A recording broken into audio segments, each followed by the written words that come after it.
안식을 취할 수 있는 쉴 곳이 있어지기를 주의 이름으로 축복을 드립니다. 그래서 오늘 제목은 우리에게 쉴 곳은 어디인가, 우리에게도 쉴 곳이 필요합니다 라는 것입니다. 그래서 안식으로 우리를 초대하는 모습들을 설명해 주고 있습니다. 제가 참 좋아하는 노래인데 이 노래를 여러분들한테 불러주고 싶지만 시험 받을 분들이 계셔서 제가 읽어드리도록 하겠습니다.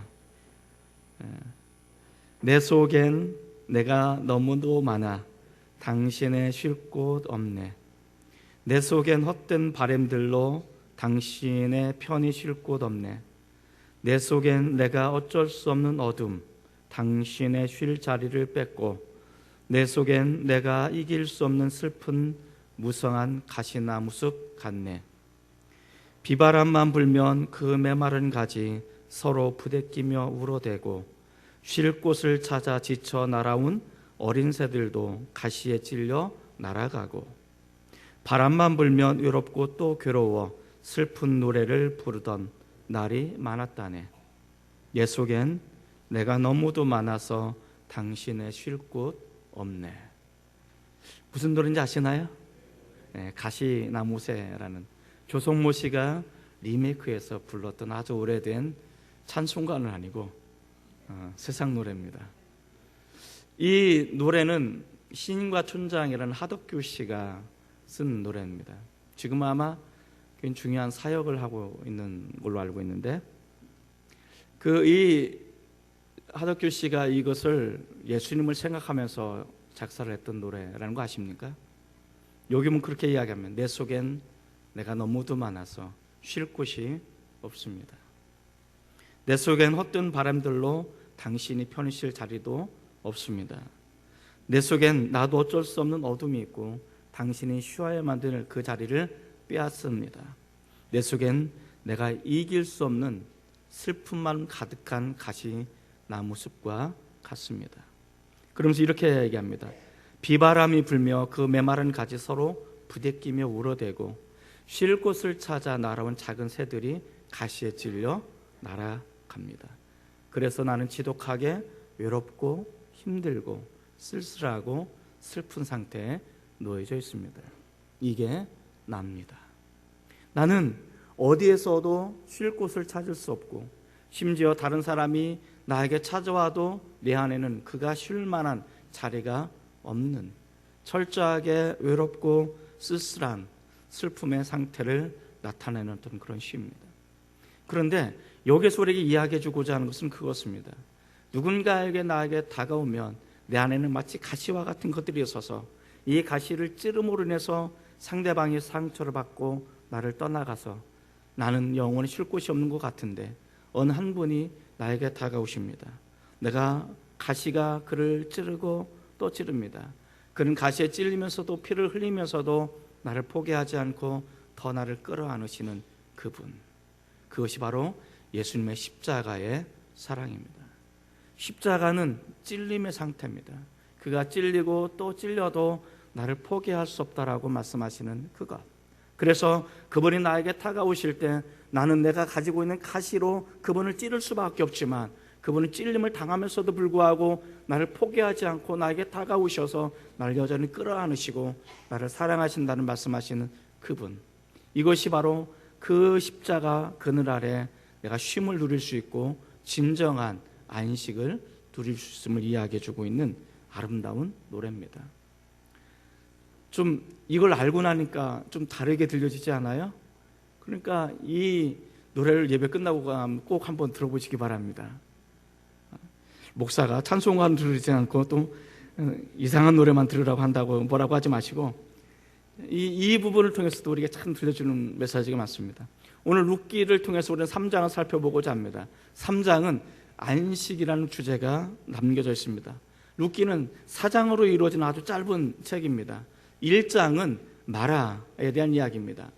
나오미가 자신의 인생은 철저하게 실패자가 될 수밖에 없었던 그것, 하나님이 없는 삶, 하나님을 떠나서 살아가는 그 인생은 궁극적으로 실패할 수밖에 없고 망할 수밖에 없고 멸망 이를 수밖에 없다는 것을 우리에게 보여주는 실패자. 그래서 나오미는 뭐라고 말합니까? 나를 더 이상 나옴이라고 말하지 마라. 나는 마라다. 나는 쓴 인생이다 라고 이야기합니다.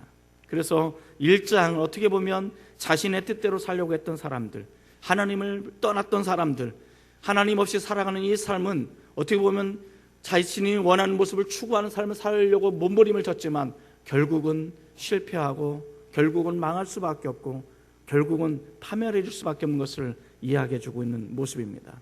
그럼에도 불구하고 2장을 통해서 하나님께서 그러한 사람들에게 은혜의 빛을 비춰주기 시작합니다. 그래서 2장은 은혜라는 단어가 3많이 등장합니다. 그래서 하나님께서 은혜를 비추어 줍니다. 은혜를 구하는 자, 은혜를 기다리는 자에게 은혜를 부어주시기 시작합니다. 은혜가 임하고 나서야 비로소 내가 무엇을 바라봐야 되고 내가 무엇을 위해서 살아가야 될지를 비로소 깨닫게 되어지는 것입니다. 그래서 우리는 은혜가 필요합니다. 은혜가 있어야만이 구원받을 수 있고 은혜가 있어야만이 우리가 새로운 인생을 살아갈 수 있고 은혜가 내 안에 있어야만이 내가 절망 가운데 다시 한번 일어날 수 있는 힘을 얻을 수가 있는 것이 은혜입니다. 이 은혜가 나오미와 룻에게 부어지기 시작합니다. 하나님의 은혜가 한 줄기 빛으로 그게 비추어지기 시작하자 그들은 비로소 자신들이 어떻게 살아야 되는지, 실패자에서 철저하게 절망의 삶에서 이제는 어떻게 살아야 되는지를 보여주는 것, 그래서 3장으로 넘어오면 그들이 안식을 추구하게 되어집니다. 룻과 보아스는 가정을 통해서 안식을 이루는 기초를 설명해 주고 있습니다. 이 안식은 무엇인가? 오늘 이것을 우리가 좀 더 집중적으로 살펴보기를 원합니다. 그리고 4장으로 넘어가면 절망에서 찬양의 소리가 나옵니다. 그 하나님 앞에 자신들의 인생을 복되게 하시는 그 하나님의 손길을 찬양하는 모습을 이야기해 주고 있습니다. 1장에서는 절망하고 실패하고 좌절했지만 4장에 가서는 끝끝내는 찬양을 통할 수 있는, 승리할 수 있는 그 모습을 우리에게 설명해 주고 있는 것이 룻기입니다. 그 가운데 있는 것이 바로 은혜입니다. 그 가운데 있는 것이 바로 안식입니다. 하나님의 은혜를 통해서 안식을 취하는 자 말이 마지막 4장에 이르러서 비로소 우리는 하나님을 찬양할 수 있는 그런 사람들이 될 수 있다는 것입니다. 여러분들은 현재 몇 장을 걷고 있으십니까? 여전히 1장에 머물러 계십니까? 아니면 은혜를 통해서 여러분의 살 길을 바라보는 회복의 때를 경험하는 2장을 걸어가고 있으십니까? 아니면 이제 2장을 넘어서 은혜를 통해서 내가 어떻게 살아야 되는지 안식을 추구하는 그런 삶을 살아가고 있습니까? 아니면 마침내 우리가 하나님께서 역사하시고 하나님께서 만지셔서 우리를 승리할 수 있는 승리의 노래, 찬양의 노래, 하나님을 찬송할 수 있는 찬송의 자리에 우리가 있게 됩니까? 저는 어찌하든지 간에 우리가 마지막 순간에 우리 하나님을 찬양하는 그 자리에 머물러 있기를 주의 이름으로 축복을 드립니다. 오늘 우리에게 안식, 내가 쉴 만한 곳은 어디인가? 우리는 어떻게 하면 쉴 만한 자리를 찾을 수 있고 쉴 수 있는 안식을 누릴 수 있는가를 살펴보기를 원합니다. 내가 쉴 만한 곳, 안식할 곳을 얻기 위해서 우리는 어떤 결단을 해야 될까? 첫 번째로 안식할 곳을 구하는 결단이 있어야 됩니다. 따라해 볼까요? 안식할 곳을 구해야 합니다. 3장 1절 말씀을 한번 읽어볼까요? 1절입니다. 자, 시작. 룻의 시어머니 나오미가 그에게 이르되 내 딸아, 내가 너를 위하여 안식할 곳을 구하여 너를 복되게 하여야 하지 않겠느냐. 이제 처음에는 실패자였고 처음에는 쓴 인생이라고 말하고 있고 처음에는 나는 아무런 가능성도 없고 절망할 수밖에 없는 그런 사람이라고 스스로를 규정했던 나오미가 2장을 통해서 은혜를 받고 보니까 회복을 어느 정도 하고 보니까 이제 어떻게 살아야 될지는 아는 거예요. 그 아는 것이 바로 3장 1절입니다. 그래서 나오미가 룻에게 그렇게 말합니다. 내 딸아, 내가 너를 위하여 안식할 곳을 내가 구하겠다라고 말합니다. 너가 안식할 곳이 어디인지, 너가 복을 받을 곳이 어디인지 내가 이것을 알게 되었다라고 이야기합니다. 그러면서 너는 안식할 곳을 구하고 복된 삶을 살아야 된다라고 이야기하는데, 그러면 나오미가 말하는 안식할 곳은 어디일까요? 이것은 바로 결혼을 의미합니다. 가정을 의미하고 있습니다. 가정은 바로 우리가 안식을 누리는 장소라고 성경은 이야기해주고 싶은 것입니다. 많은 사람들은 집을 추구합니다. 하우스를 원합니다. 우리 어떤 좋은 집에 살고 있느냐, 우리가 어떤 몇 평의 집에 살고 있느냐, 어떤 최신식의 집에 살고 있느냐, 다른 사람들이 보기에는 야 멋지고 아름답고 좋은 집이라고 칭찬하고 흠모할 만합니다. 그런데 성경은 그 하우스를 추구하는 것이 아니라 그 안에 있는 홈, 가정이 중요하다고 이야기합니다. 나를 둘러싼 하우스는 어떤지 그것은 별로 중요하지 않다는 것입니다. 중요한 것은 그 안에 살아가고 있는 우리들의 삶의 모습, 가정, 이것이 중요하다는 것입니다. 가정이 살아야 자녀가 사는 것입니다. 가정이 행복해야 자녀가 제대로 되어집니다. 따라서 부모된 우리들이 하나님 앞에 올바로 서 있어야 나로 인해서 자녀들이 다음 세대들이 제대로 세워갈 수가 있고, 이곳에서 진정한 안식을 누릴 수 있고, 이곳에서 진정한 쉴 수 있는 곳이 바로 가정이라는 것을 우리에게 이야기해 주고 있습니다. 저는 여러분들이 하나님의 평안이 임하는 가정, 하나님의 안식이 넘치는 가정, 아름답게 쉴 수 있는 가정이 되시기를 주님의 이름으로 축복을 드립니다. 그런 가정이십니까? 그런 가정이 되어야 됩니다. 많은 40대, 50대 그 남편들이 집에 잘 안 들어가려고 그래요. 왜 안 들어가려고 하나 보니까 집에 들어가도 왕따예요. 집에 들어가도 아무도 알아주지 않아요.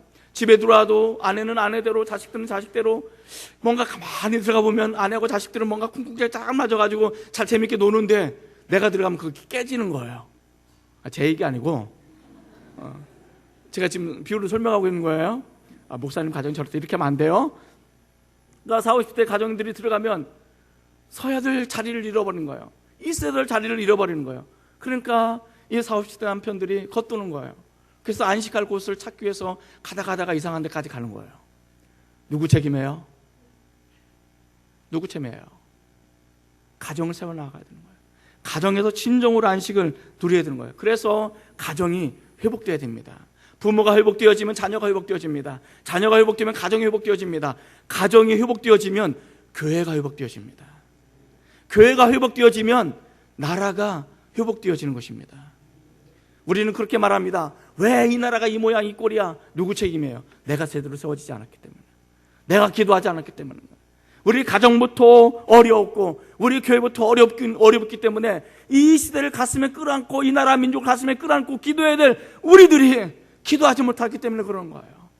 그러니까 내가 회복되어지면 자녀가 회복되어지고, 자녀가 회복되면 가정이 회복되어지고, 가정이 회복되어지면 교회가 회복되어지는 거예요. 교회가 회복되어질 때 이 나라의 민족이 회복되어지는 거예요. 이 교회가 세상의 물질로, 세속주의로, 황금 만능 물질로 전부 다 세속화되고 타락해졌기 때문에 정말 추구해야 될 영적인 가치를 놓치고 이 세상 것만 바라보는 그런 것, 그러니까 우리가 잃어버린 거예요. 어디로 갈지 모르는 거예요. 무엇을 해서 기도해야 될지 모르는 거예요.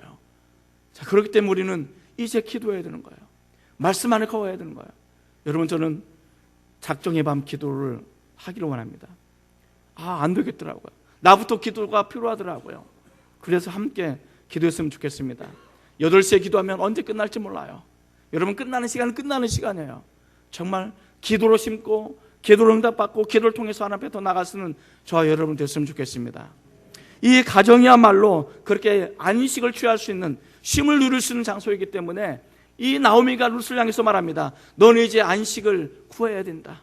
너는 복을 받아야 된다 라면서 이야기해 주고 있는 거예요.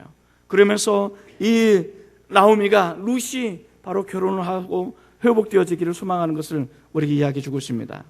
3장 1절에 보니까 룻이 이 가정이 왜 꾸려져야 되는가, 이것을 우리가 이야기해 줍니다. 가정은 더 나은, 더 깊은, 더 높은 것을 바라보기 위한 그 하나의 통로라는 것을 우리에게 이야기해 주고 있습니다.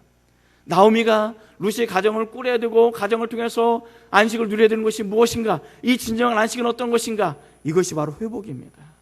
땅을 회복하고 그리고 다음 이을 세대를 회복하는 것, 이것이 진정한 안식이라고 이야기해 주고 있는 것입니다. 지금 나오미와 룻은 땅을 다 잃어버렸습니다. 다 팔아서 이제 남은 것이 없습니다. 이제 회복해야 될 것이 너무나 많아요. 땅도 회복해야 되고, 이 땅을 받았으면 분깃을 받은 이것이 자녀가 있어가지고 자녀가 이거 땅을 이어갈 수 있는 그런 기업을 이을 자가 필요한 것입니다. 그렇기 때문에 이것을 위해서는 가정이 필요한 거예요. 결혼을 해야 되는 거예요. 그래서 이 결혼을 통해서 땅을 회복하고 영적인 것들이 회복되어지고 잃어버린 것들이 회복되어지는 것이 진정한 안식을 누리는 길이라는 것을 우리에게 이야기해 주고 있습니다. 여러분들이 정말 하나님이 원하시는 가정으로 회복되어지면, 행복해지면 우리 가정이 어떻게 살아야 되는지 그 길이 보여지는 거예요. 내가 어떻게 살아야 되는지 그 모습이 보여지는 거예요. 내가 무엇을 회복해야 되고 내가 어떤 것을 가져야 되는지 그것이 회복되어지는 거예요. 많은 우리나라 부모들은 그렇습니다. 내가 좀 더 많이 벌어서 좀 더 저축해서 내 자녀 덜 고생하고 덜 힘들게 하기 위해서 많은 물질과 많은 재산을 물려주는 것이 하나의 소망인 것입니다. 물론 저도 그런 소망을 가지고 있습니다. 그건 안 되지만 중요한 것은 그것이 중요한 것이 아니고 진정한 안식을, 진정한 쉼을 우리가 전해줘야 되는데 그것이 뭐냐? 그것이 바로 영적인 거예요. 내가 하나님을 경험하고 내가 말씀을 경험하고 내가 성령 충만함을 경험하고 이 경험한 것을 내 자녀에게 물려주는 것, 내 자녀를 세워나가는 것, 이것이 진정한 회복의 역사라는 것을 우리가 보여주고 있습니다. 그러기 위해서는 부모가 기도하지 않으면 안 됩니다. 부모가 하나님 앞에 나오지 않으면 안 되는 것입니다. 내가 결단하지 않으면 안 되는 것입니다. 이제 우리가 결단하고 기도해서 내가 내 자녀를 위해서 무엇을 물려줄까? 내가 진정한 안식을 어떻게 물려줄까?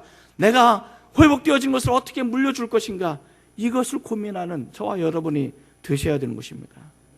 그러기 위해서는 결혼을 포기하지 마십시오. 결혼을 하십시오. 한 분들은 더 하면 안 돼요. 우리 자녀들이 결혼을 위해서 여러분 특별히 기도하시기 바랍니다. 가능하면 20대 결혼하십시오. 뭘 알지 못할 때. 알면 결혼을 못해요. 그러니까 20대 후반 되면 무조건 임자 있으면 결혼시키십시오. 10가지 중에 3가지만 맞으면 결혼시키세요. 못 모를 때 결혼하고 해야 되지 알고 나면 정말 힘들어요. 30대 넘어가고 40대로 접어들면 내가 이 인간하고 결혼하면 내가 내 노년이 안정될까 뭐 이거 저거 다 따지면 결혼할 사람이 없는 거예요.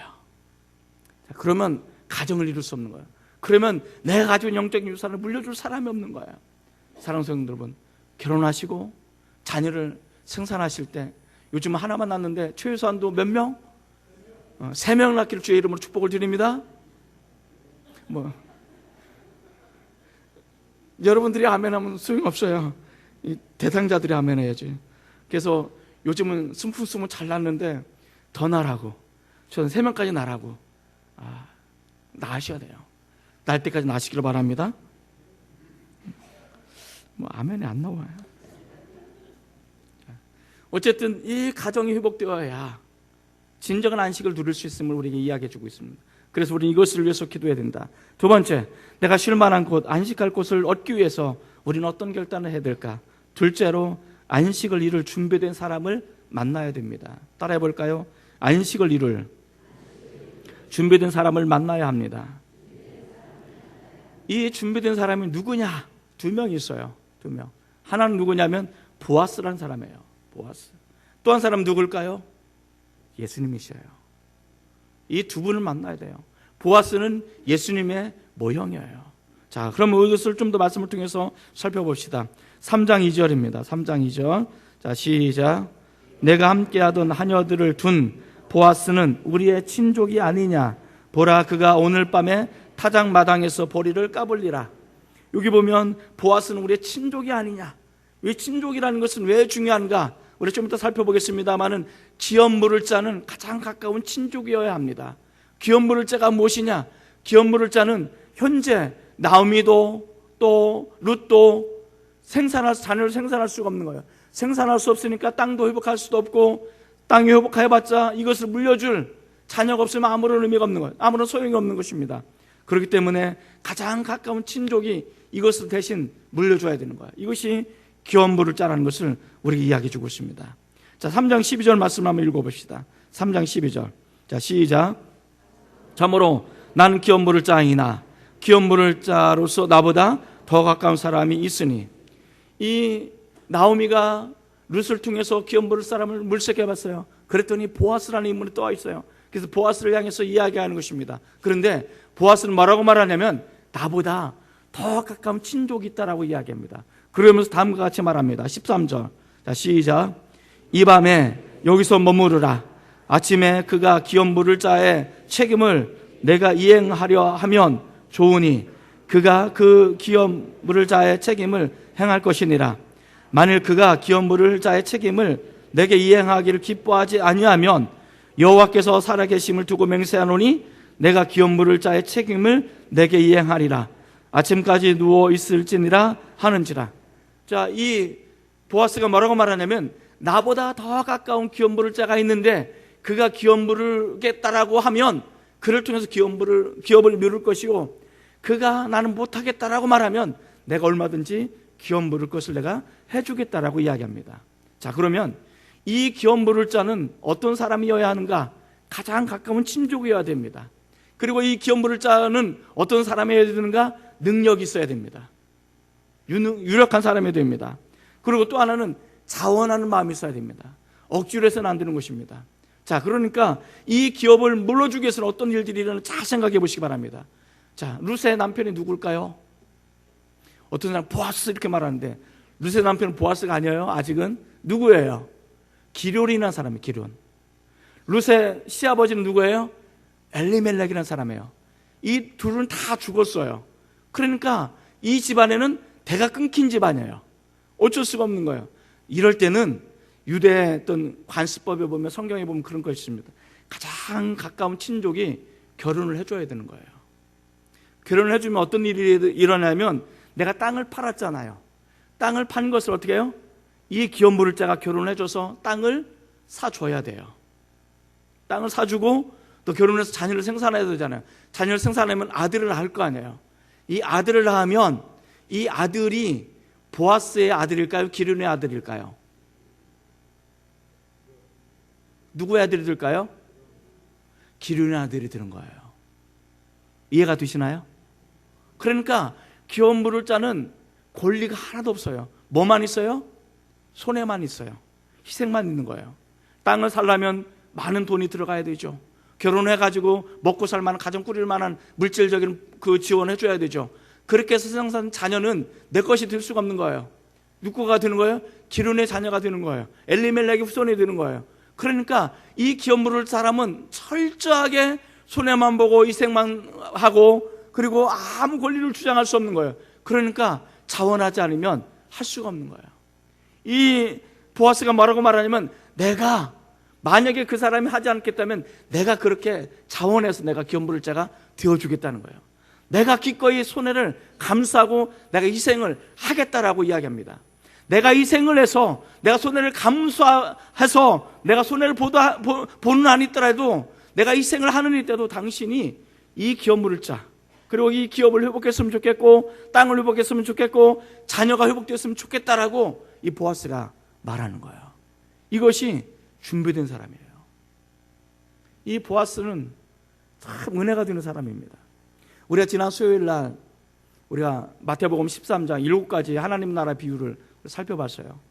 제가 예전에도 그랬지만 이번에도 하면서 참 가슴 깊이 와닿았던 비유는 두 번째 비유예요. 알곡과 가라지. 가라지는 뭐냐? 가라지는 우리 인생의 그림자와 같은 거예요. 우리 인생 그림자. 이 그림자는 뭐예요? 숨기고 싶은 거예요. 가리고 싶은 거예요. 없애고 싶은 거예요. 가능하면 지우고 싶은 거예요. 이것만 없으면 내가 인생이 좀 더 행복할 텐데, 이것만 없으면 내가 좀 더 나은 모습을 살 텐데, 이것이 있어가지고 내가 이 모양 이 꼴이지 않을까, 그런 생각이 들어지는 그 그림자. 그래서 그림자를 없애려고 부단히도 노력합니다. 그림자를 지우려고 부단히 노력합니다. 그런데 그림자가 지워져요? 안 지워져요? 안 지워져요. 여전히 있어요. 자, 물어볼게요. 여러분은 지우고 싶고, 가리고 싶고, 숨기고 싶은 그림자가 있어요? 없어요? 좀 대답 좀 해봐요. 그 그림자가 있어요? 없어요? 있죠. 얘만 없다면, 이 그림자만 없다면, 나의 이 근심의 근원은 없다면 내가 그래도 좀 행복할 텐데 라는 어떤 그런 것이 있어요. 그런데 그림자가 안 없어지더라고요. 이 그림자를 내가 내 인생으로 수용하고 받아들일 때 비로소 새로운 길이 열리는 거예요. 절망할 때는 안 보여요. 쓴 자리일 때는 안 보이는 거예요. 실패할 때는 안 보이는 거예요. 은혜가 그 안에 침투가 되어지고, 하나님의 은혜가 임하게 되어지고, 하나님의 은혜를 경험하고 보니까 비로소 보이기 시작하는 것들이 있어요. 이 보아스의 엄마가 누구예요? 원래 까먹어야 돼요. 이거 알면 제가 설교가 참 힘들어요. 보아스의 엄마가 누구예요? 라합이라는. 보아스의 아버지가 누구예요? 살몬이라는 사람입니다. 그러면 이 보아스의 엄마가 라합인데 뭐 하는 여자예요? 술 파는 여자고 몸 파는 여자, 창녀란 말이에요. 자, 살모는 그 라합이 좋아서, 믿음이 좋아서 결혼을 했어요. 스스로 희생을 하면서 결혼을 했어요. 근데 보아스는 그럼 엄마를 두고 싶었을까, 안 두고 싶었을까요? 보아스의 의견하고 상관없어요. 보아스에게는 엄마가 그림자와 같았을 거예요. 숨기고 싶고, 감추고 싶고, 없애고 싶고, 지우고 싶은 그림자와 같았을 거예요. 그런데 그거 없어져요, 안 없어져요? 안 없어져요. 보아스가 이것을 자신의 인생으로 받아들였을 때, 내 인생으로 받아들였을 때, 거기서 하나님의 섭리를 발견하는 거예요. 하나님의 은혜를 발견하는 거예요. 내가 무엇을 해서 살아야 될지, 내가 어떤 삶을 살아야 될지 그게 보이는 거예요. 그래서 그는 룻을 향해서 내가 너를 위해서 기꺼이 희생하겠다고 말하는 거예요. 내가 너를 위해서 기꺼이 내가 손해를 감수하겠다라고 말하는 거예요. 이것이 준비된 사람입니다. 그런데 이렇게 준비된 사람 또 하나 있어요. 누구예요? 예수님이에요. 우리는 원래 일장의 사람들이에요. 절망한 사람들, 실패하는 사람들, 낙이 없는 사람들, 희망을 잃어버린 사람들, 그래서 영원히 멸망 이룰 수밖에 없는 그런 사람들이에요. 이런 사람들에게 은혜를 부어주셨어요. 그래서 너희가 그 은혜로 인하여 믿음으로 말미암아 구원을 얻었고, 이 구원이 하나님의 선물이라고 이야기하는 것이 바로 그런 거예요. 하나님의 은혜가 나에게 비춰질 때 내가 비로소 거듭나고 구원받을 수 있는 거예요. 그러면 또 뭐라고 말하냐면, 너가 행복했으면 좋겠고, 안식을 누렸으면 좋겠고, 회복했으면 좋겠고, 이것을 위해서 내가 기꺼이 내가 손해를 감수하겠다는 거예요. 내가 희생하겠다는 거예요. 그 희생의 궁극적인 자리가 뭐예요? 이것이 십자가의 사랑인 거예요. 이 십자가는 나를 구원시킬 뿐만 아니라 이 십자가는 나를 안식할 수 있는, 내가 영원히 평안을 누릴 수 있는, 내가 회복하고 내가 복을 받아 누릴 수 있게 만드는 것이 바로 예수님의 십자가인 거예요. 본인이 그렇게 철저하게 희생하시고 손해를 보시고 나를 죽으심으로 인해서 우리가 그런 안식을 누리는 거예요. 하나님께서는 이런 예수님을 나를 위해서 준비해 놓고 계셔요. 그러니까 나는 반드시 이 예수님을 만나야 되는 거예요. 이 예수님을 내가 만나야만이 내가 거듭날 수 있어요. 이 예수님을 만나야만이 내가 안식을 누릴 수가 있는 거예요. 이 예수님을 만나야만이 내가 진정한 복을 누릴 수가 있는 거예요. 그러니 어떻게 하시겠습니까? 이 예수님을 만나야 돼요, 안 만나야 돼요? 만나야 돼요. 여러분 예수님 만나셨습니까? 예수님과 동행하고 계십니까? 예수님을 위해서 여러분 살고 계십니까? 단지 옛날 한 번 만난 것을 통해서 내가 구원받았네, 거듭났네, 그걸 천년만년 우려먹지 마십시오. 지금 내 안에 예수님이 계시지 않으면 예수님 못 만나는 거예요. 지금 내 안에 예수님이 경험되지 않으면 나는 예수님과 동행하지 않는 거예요. 그러니까 지금 현재 내가 예수님을 만나야 돼요. 그래야만 내가 진정한 안식을 누릴 수 있고 복을 받을 수 있고 우리가 진정한 회복을 누릴 수 있을 거라 믿습니다. 이 예수님 온전히 만나실 주의 이름으로 축복을 드립니다.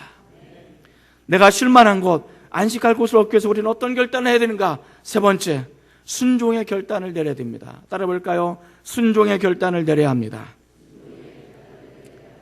자, 3절과 4절을 먼저 한번 읽어보도록 하겠습니다. 3절 4절입니다. 시작.